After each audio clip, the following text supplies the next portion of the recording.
Welcome to Your Career Cure podcast, where amazing professionals and entrepreneurs share their inspirational stories so you can get a dose of a happy career, happy life. And now, your host, Gail Tolstoi-Miller. Welcome, folks. Welcome to Your Career Cure. And I am so excited. I have the GOAT of podcasting, John Lee Dumas. He is a podcaster for many years for Entrepreneurs on Fire. Welcome for being here. Thank you for being here. I am honored. Thank you for calling me the GOAT of podcasting. You know, specifically the day after the GOAT of football, Tom Brady, just won his 7th Super Bowl. So life is good. It is. You're in good company. All right. So I find your story so fascinating, not only from an entrepreneur perspective, but also a career perspective.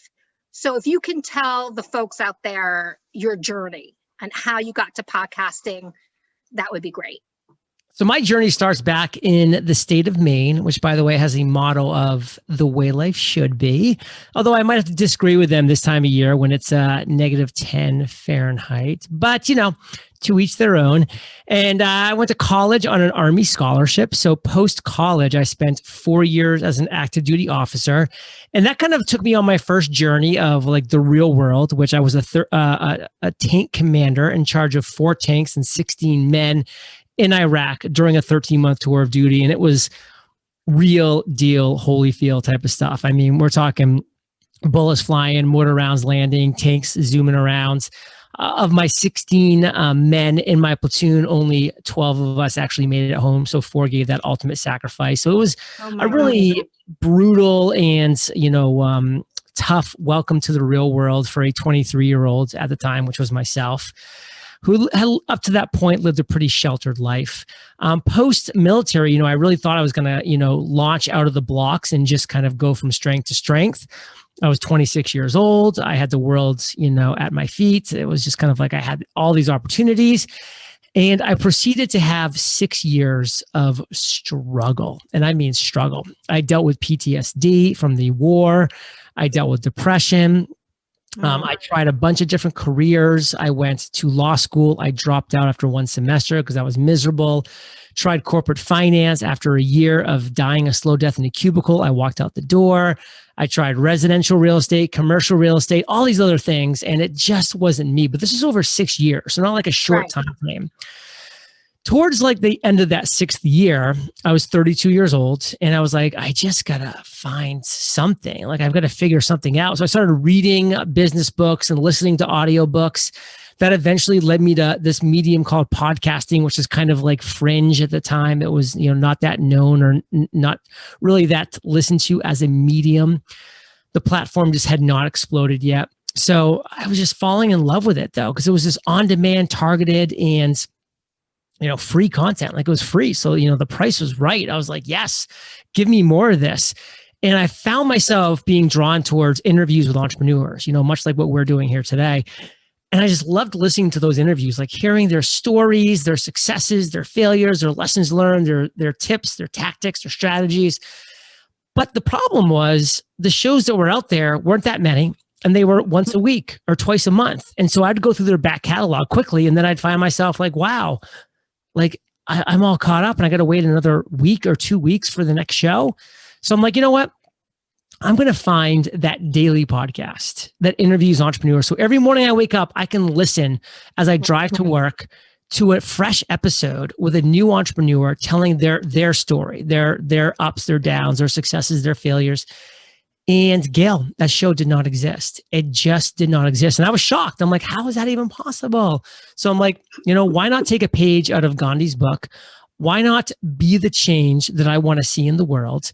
And that's when I had the idea, the concept to launch my first podcast, Entrepreneurs on Fire.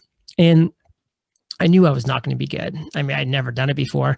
So I hired a mentor, Jamie Masters, a very successful business podcast host. I know Jamie. I love Jamie. She's awesome. She's amazing. I wanted to be a successful business podcast host. So Jamie was perfect for me because she was running just that. I wanted to be where she was. And so that was an amazing hire. I joined a mastermind with Cliff Ravenscraft, his podcast mastermind, and I started learning and educating myself. And then I launched the podcast, Entrepreneurs on Fire, and it was the first daily podcast interviewing entrepreneurs. The day I launched, Gail, I am proud to say it was the best daily podcast interviewing entrepreneurs.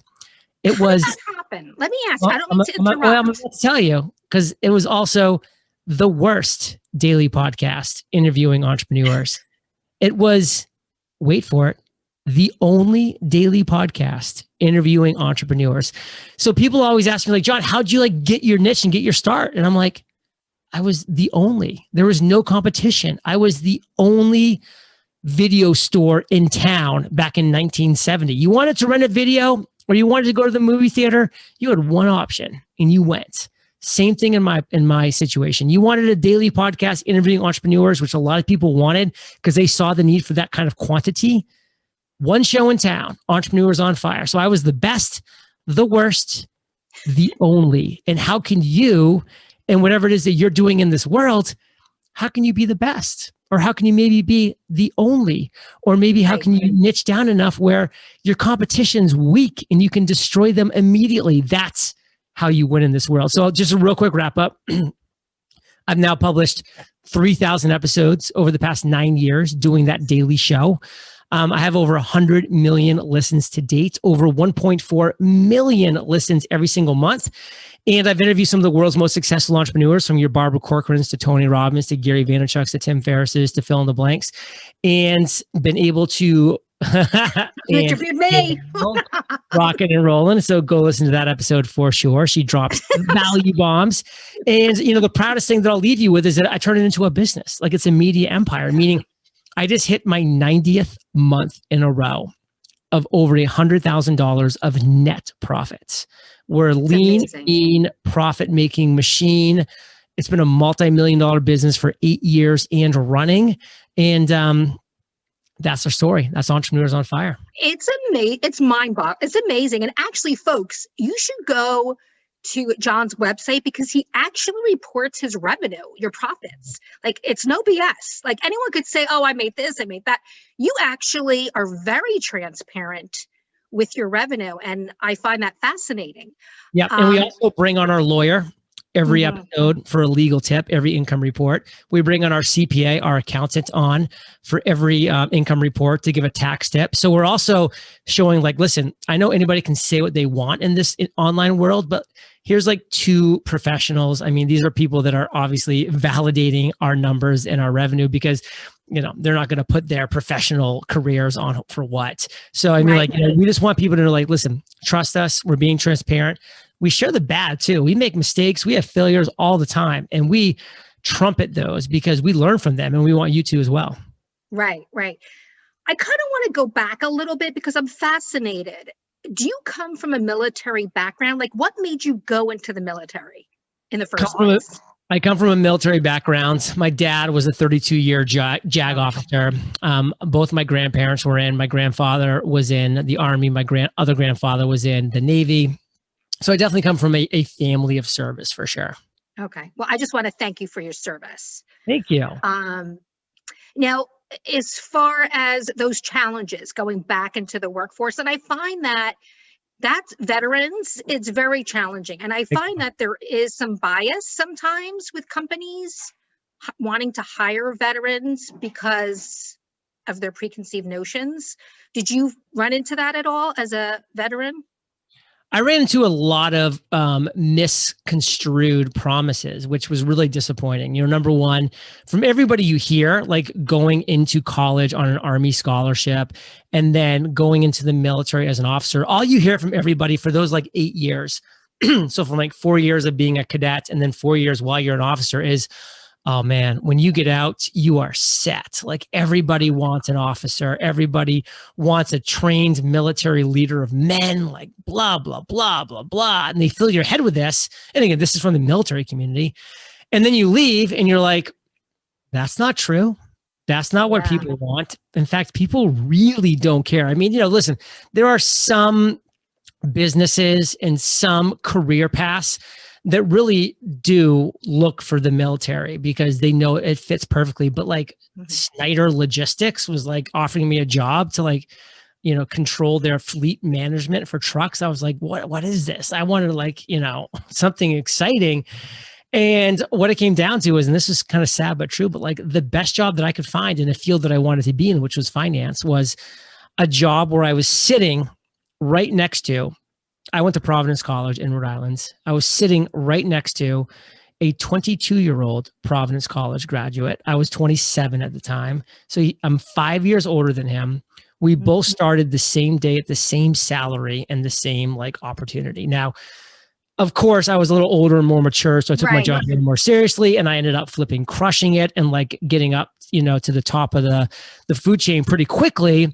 But we started at the exact same level, and it's just like, it was so frustrating to me to be like, man, I was just lied to for so long. And now like that's being thrown in my face, frankly, just like, most people in traditional education get lied to. Yeah, exactly. So let me ask you this. Podcasting right now is really on the rise, right? It's booming. You can say it. You wanted to say on fire. I give you permission. Oh, of course. I'm sorry. I haven't trademarked this yet. No, there's only one person on fire, John, and that's you. Okay. So I'm not going to steal that. Okay. However, there's so many people in this space, right? Like Joe Rogan, I think is amazing. I don't know if you like him. I love him. I love him.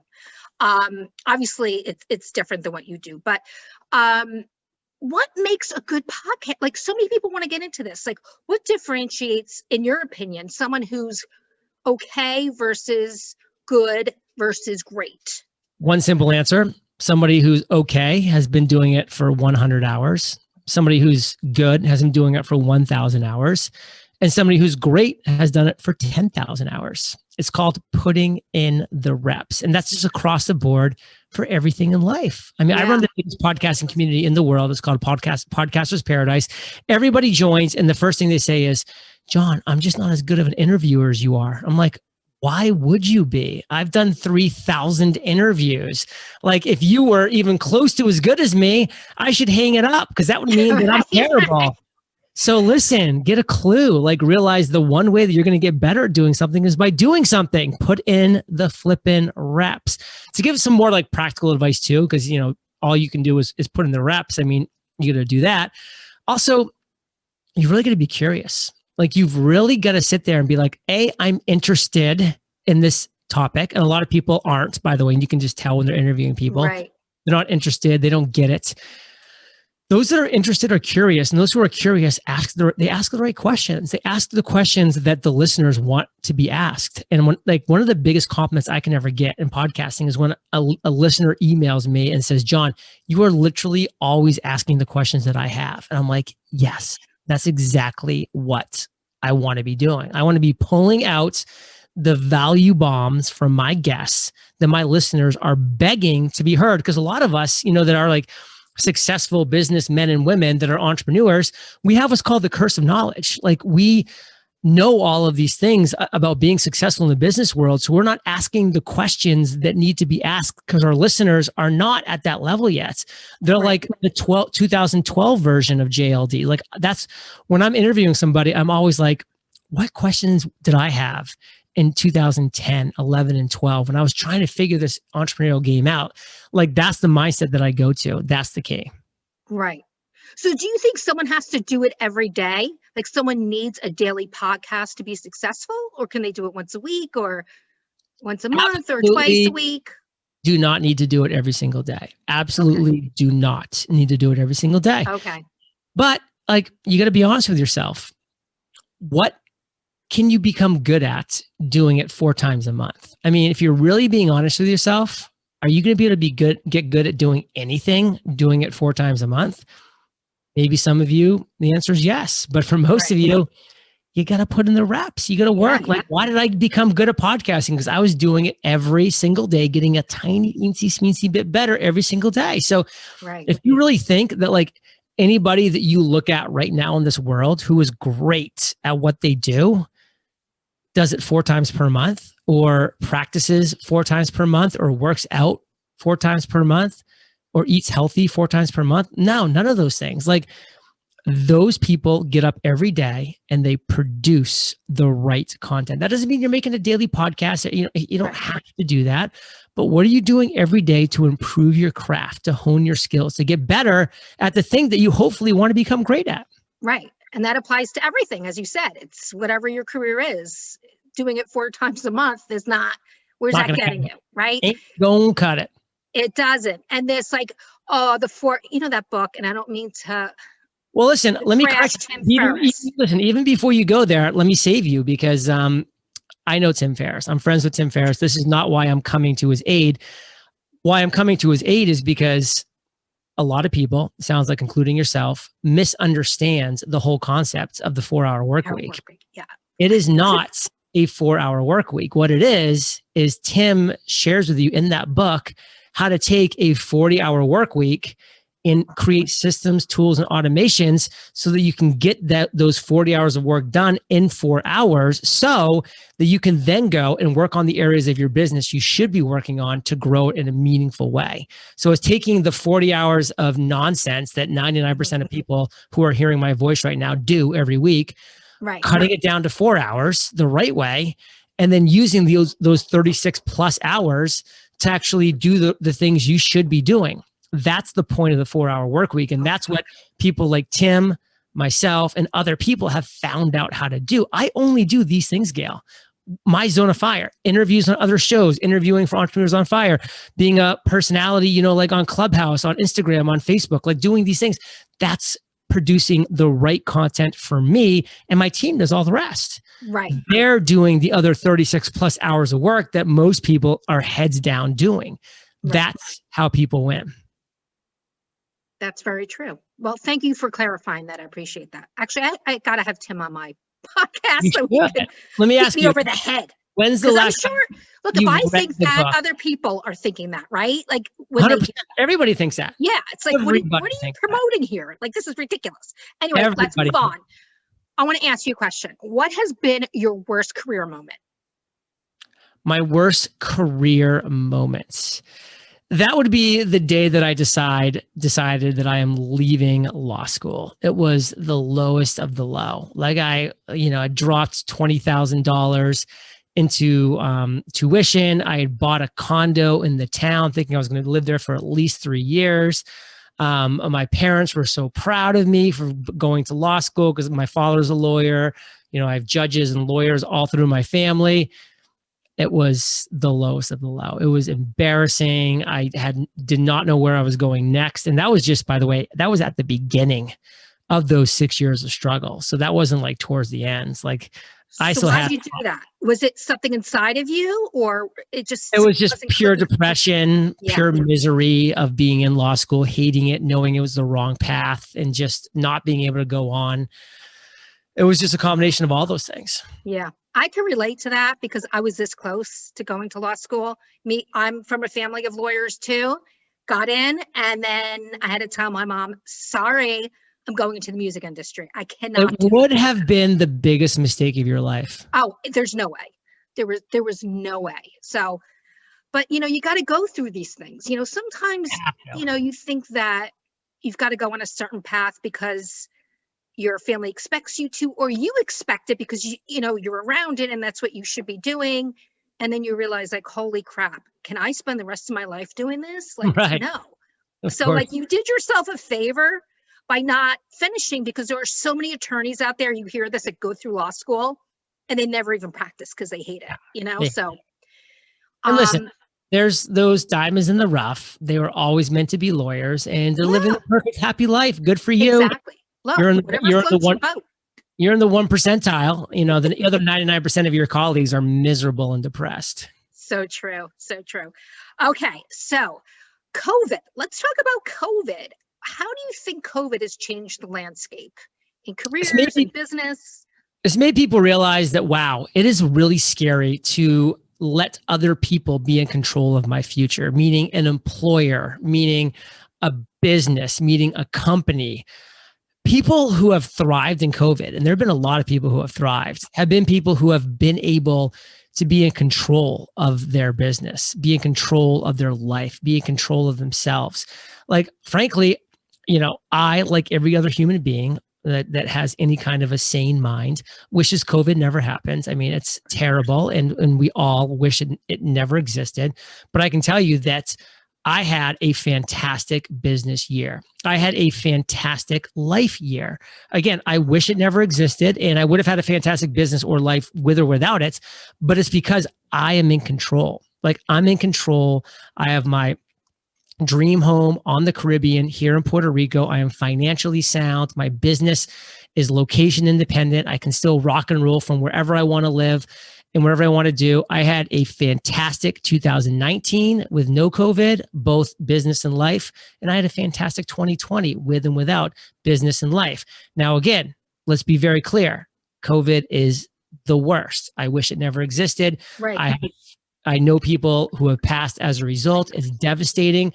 But just talking to me personally, like, I am in control of my life because of what I've set up over these past 9 years.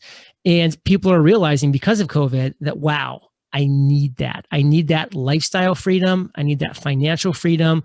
I need that financial or that location independence. And it's all coming to fruition right now. So you said you had a great year. Is it because people are going to you more so because of COVID to have this kind of freedom? So what part of your business was doing so great through COVID? Like, what aspect of it? So basically all aspects of my business. More people are turning to audio content to learn from and consume. So podcast numbers growing.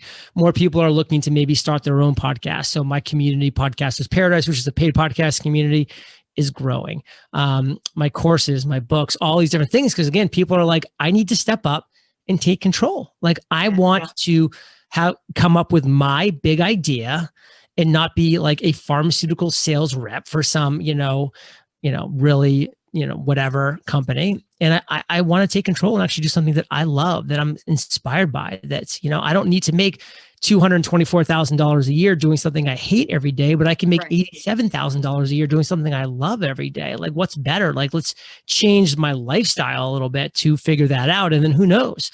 Because like, I can tell you that if you had told me back in 2012, John, you'll make $60,000 a year podcasting, I would have said, I'll take it. I would have taken it in a heartbeat, and I would have been happy for the rest of my life. Now, a lot of things worked in my favor. And now, I'm making over $100,000 a month, 90 months in a row. So I crushed that $60,000 number, but I could have been happy with $60,000 a year. I would have designed my lifestyle to, to be able to keep doing this for $60,000, and it would have been great. Yeah. It's John, it's so impressive. It's so incredible. It's just mind-boggling. It really, I think you're like the pioneer. You're one of the pioneers in podcasting from a business perspective. It's just, and it's like you kind of fell into it, right? And I did. You had to go through that struggle to get there. So I feel like people sometimes need to go through that struggle to get to where they need to be. It's part of life. Exactly. All right. I have really quick 3 questions. Boom. Okay. Really quick. Imagine you are in a contest. It's a career cure contest. You can win $50 million. And you have to answer these 3 questions the best. And actually, I'm getting all my guests in a year, and we're going to vote on who votes best. But you're not going to get $50 million. Just want to put that out there. Got it. All right. First question. If you could cure all the mistakes of anyone in their career or entrepreneurship, and you can wave a magic wand, what would that one mistake be, and how would you cure it? Their desire to impress others. Okay, cool. All right. Next question. If you could cure the issues that corporate America has, how would you cure it? No meetings. Oh my God, that's such a common answer. Okay. Last question. If someone is stuck in their career or job or being an entrepreneur, what is the one career cure advice that you would give to get them unstuck? You need to wipe the slate clean. If you are stuck, you're in the wrong career. You need to go back to the drawing board, identify your big idea, and start living every day in your zone of fire.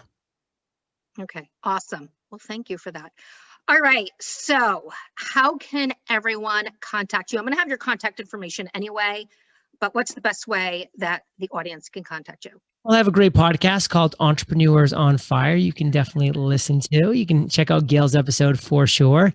And all the magic for us happens at eofire.com. Okay, great. Now you have a book coming out. I do. Oh. And I read some of it already. You gave me a copy. It's amazing. Tell us a little bit about it real quick.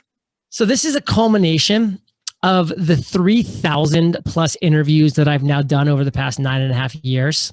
And I've taken all of those interviews from Gail, from Tony Robbins, Barbara Corcoran, fill in the blank, and I've distilled down 17 principles that every successful entrepreneur has. I adjusted those in chronological order. I put them into a roadmap, and I have now created a 17-step revolutionary roadmap to your financial freedom and fulfillments. It starts right at the answer I gave you on the last question, which is you need to identify your big idea. I teach you exactly how to do that so you can live every day in your zone of fire. And that just is the start. And there's 16 steps that follow that. It's a roadmap. It's clear. It's common. It's not easy. So it's a challenging path because everything that will come to you that's worth it in this life is through hard work. But believe me, it is doable. This is a clear path. This is a simple path. This is your common path to uncommon success. And this book is available on March 23rd, but you need to consider pre-ordering this book because if you wait till March 23rd, you'll get 0 bonuses. If you order today, when you're listening to this, if it's before March 23rd, you're getting 5 amazing bonuses that all disappear by March 23rd. I am literally just for one of these bonuses, by the way, I'm shipping you my Mastery Journal, my Freedom Journal, and the Podcast Journal. I'm shipping all 3 of these. These are gorgeous faux leather journals to your door. The Freedom Journal is accomplishing your number 1 goal in 100 days. The Mastery Journal, I teach you how to master productivity, discipline, and focus in 100 days. And the Podcast Journal, how to create and launch your podcast in 50 days. All 3 of these shipped to your door for free if you live in the United States. Outside, you get the beautiful digital pack of these. There's 4 other insane bonuses as well. For one single pre-order, a $16 pre-order on Kindle or a $26 hardcover order. UncommonSuccessBook.com. UncommonSuccessBook.com. Awesome. You guys have to go out and get it. You really do. It's amazing. It's amazing. John is amazing.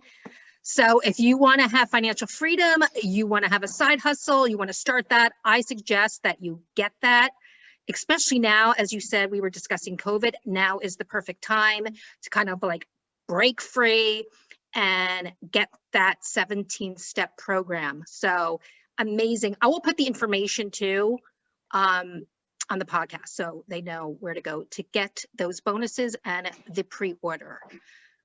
John, thank you so much for being on Your Career Cure. I am so excited that you've been an amazing guest, of course, because you're an amazing podcaster and guest too. So thank you, thank you, thank you.